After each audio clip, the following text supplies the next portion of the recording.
Hello there and welcome to this little Spalluccipedia video, another dive into the ever-expanding universe of Sam Spallucci, my fictional investigator of the paranormal.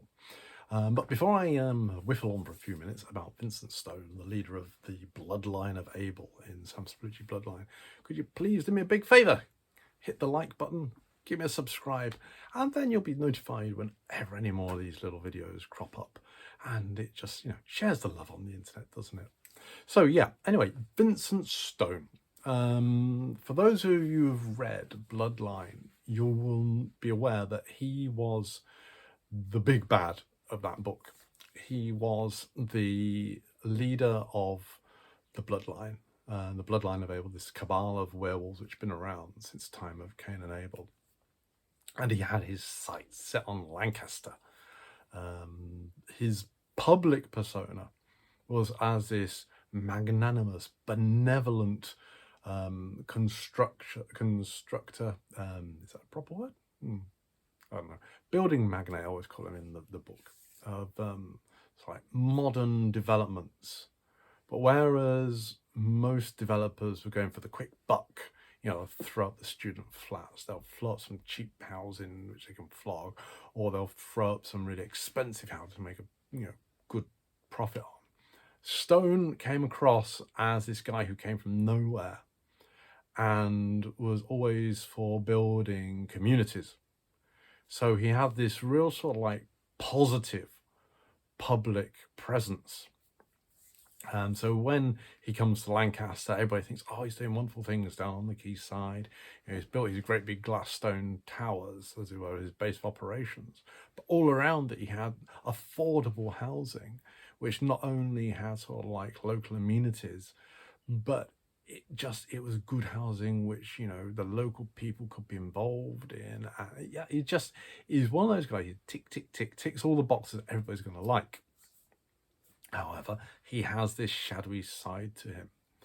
And we, as the reader, already know this because he's cropped up in two previous stories, Orion's Child and Orion's Hunter, which were the two little short stories I'd published previously as like prologues to Bloodline. It's something I like doing, these little sort of tie-ins to drip feed the story in. And we saw him take the power of the bloodline from Chris Dootson, made himself a werewolf.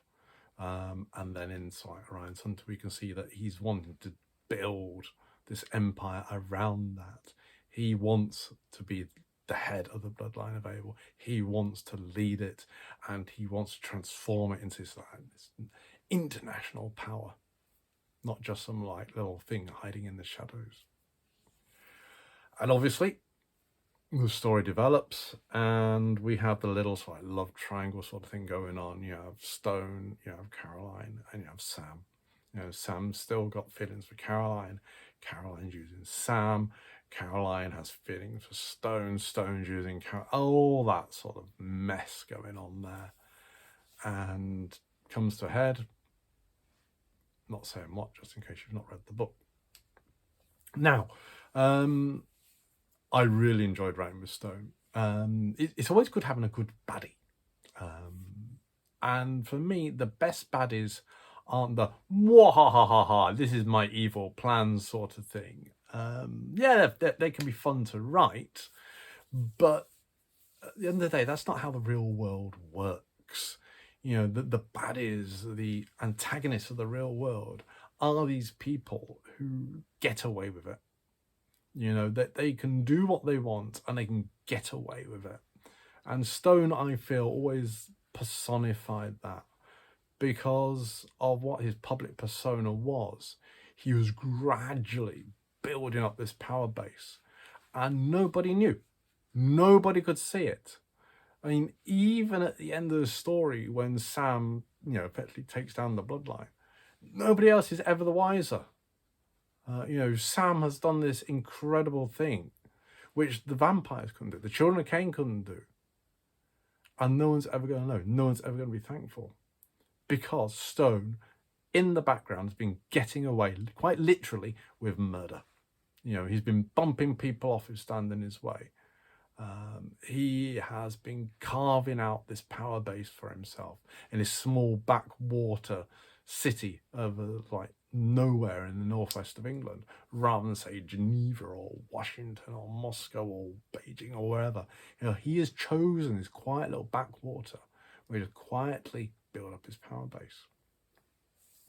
So, to a certain respect, I always feel he was rather like Malcolm Wallace in this respect. Because again, Malcolm Wallace was somebody who he was getting away with it until he was confronted with Sam.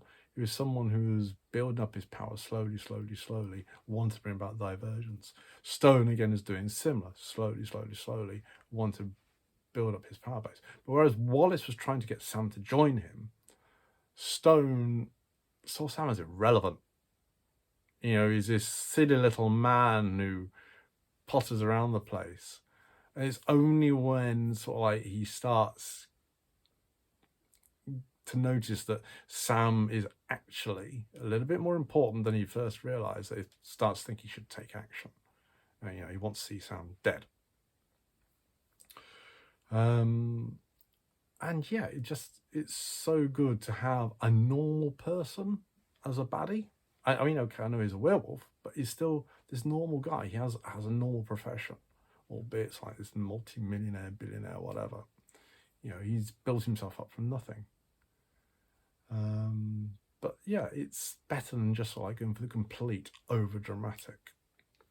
I feel people can relate to that more. People don't like the idea that the men in suits rule the world. The men in suits tell them what to do, and yet the men in suits can do whatever the hell they please. So when did I come up with the idea for Stone? Probably goes back a very long time, actually. I've probably mentioned in a few videos before, probably I've been talking about Caroline, that I had this idea for the love triangle, probably when I was in my teenage years. It's one of my earliest ideas. Even before it must have been before I started working on Fallen Angels. So I'm probably going right back, probably about 13 or so, where I had the hero of the book was in love with, is the love of his life, and then they happened to encounter this werewolf. I remember the scene vividly, which I wrote. I had them going out for a restaurant, and then this wolf just walks past and looks in the window at them. And this wolf would then go on to be this uber bad, and the girl will fall for him. And the story, the end of the story, effectively play out like the climax of Bloodline does. Again, I'm not going to say too much because spoilers and all that. But the way that the fate of Stone and Caroline in Bloodline is exactly as I had imagined it, more or less. So almost 40 years ago. Did I base him on anyone in particular? How much do I want to be sued for slander?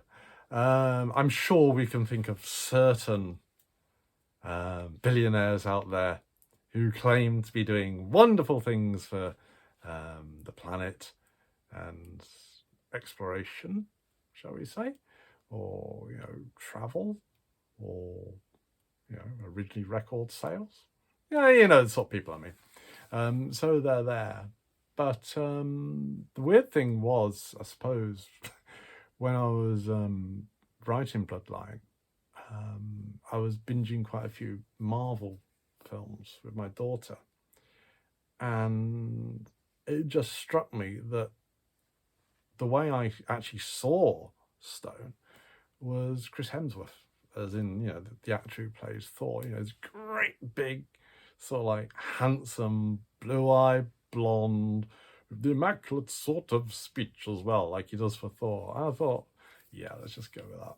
So while I was writing away, I had Thor as a werewolf. So that was kind of cool. So if you're looking for physical representation, that'd be good. And just in case everybody does want to take this up as a TV series or a film, Chris Hemsworth, yeah, nice one. That'd be cool. So yeah, and it just evolved from there really, and it was all good fun. All good fun. I like all my writings on the whole. It's good fun. I don't get this whole business of like, oh, writing's stressful. Yeah, writing can be hard work, but it's not stressful. You know, it's you're learning new skills and building these characters so that they're believable is, again, another skill. And I feel I did that well with Stone because I was able to drip feed in all these little things through Bloodline, even if you hadn't read the 2 short stories before, that you could tell, yeah, he's a bad one. Yeah, he's not nice. Even though he comes across as nice, no, he's not nice. And yeah, it was good fun. It's good fun. And I can probably categorically say that he's one of the few characters who won't be returning. Not that I'm saying I'm done with the Bloodline yet. Not entirely.